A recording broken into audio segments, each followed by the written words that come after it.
अपन channel SCS Mithila के करू subscribe और बेल बटन जरूर दबा दिया ताकि हर खबर सबसे पहले पहुंचा अहां तक। दरभंगा में 13 मई के मतदान हुआ जा रहा है।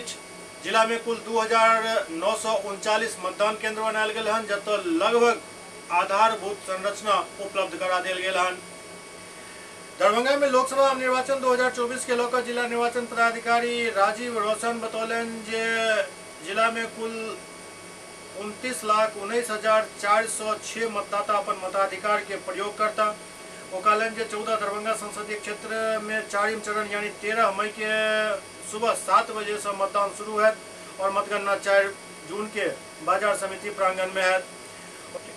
वो कहलन जे दरभंगा जिला के 10 विधानसभा क्षेत्र में 6 विधानसभा क्षेत्र दरभंगा लोकसभा क्षेत्र में अवैत है, में गौड़ा विधानसभा क्षेत्र में पुरुष मतदाता की संख्या छो